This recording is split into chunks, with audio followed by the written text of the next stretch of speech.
For this week's content mastery video, I'm going to start by explaining the concept of leadership. So, leadership is about guiding and inspiring a group of people toward a common goal. It's like being the captain of a team, leading everyone in the right direction. But here's the thing, leadership isn't just about being in charge. It is also about motivating others, making tough decisions, and setting a clear vision for where the team is heading. However, one big flaw in leadership research is that it often focuses too much on the leader themselves and not enough on the situation they are in. It's like trying to understand a painting without looking at the background.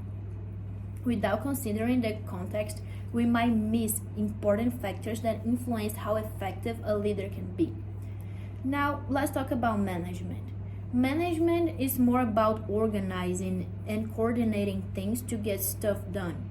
It's like being the coach of a sports team, making sure everyone knows their role and is working together smoothly. While leadership is about inspiring and motivating people, management is more about planning, organizing, and controlling resources to achieve specific goals. And there are 4 common approaches to contemporary leadership. The first one is trait theory.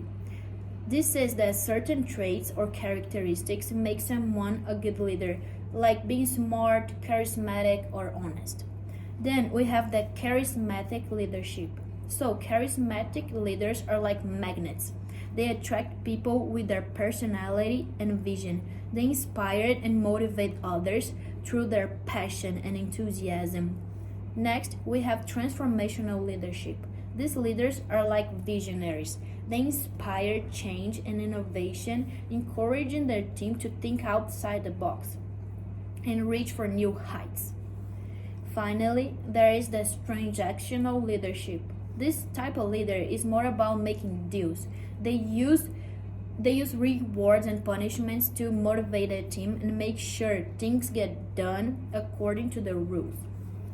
Now, moving on to the dimensions of leaderships. There are 2 main ones: task-oriented and people-oriented. Task-oriented leaderships focus on getting things done efficiently, like ticking off items on a to-do list. On the other hand, people-oriented leaders are all about building relationships and supporting the team members. It's like the difference between a coach who is all about winning and one who cares about their players' well-being.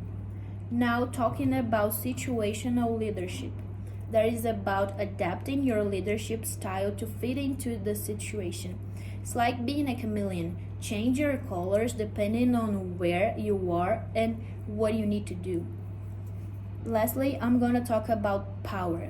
Power is like having influence or control over others.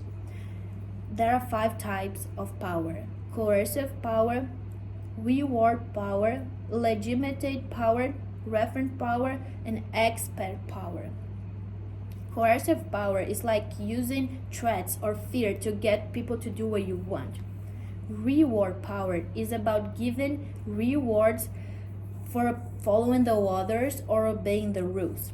Then, legitimate power comes from having authority or being in a position of power, is the power given by the label. Referent power is about being liked or respected by others. And finally, expert power comes from having knowledge and or skills that others admire and they value. Authority is related to power, but it's more about having the right to make decisions or control resources within a specific role. Power is having the strength or ability to make things happen, like influencing people's decisions or getting them to do what you want. And authority is more about having the official permission or right to do those things. It's like having the green light to use your power in a certain way. So while power is about capability, authority is about permission. They are closely related. They are closely related because having power often comes with authority, but not always.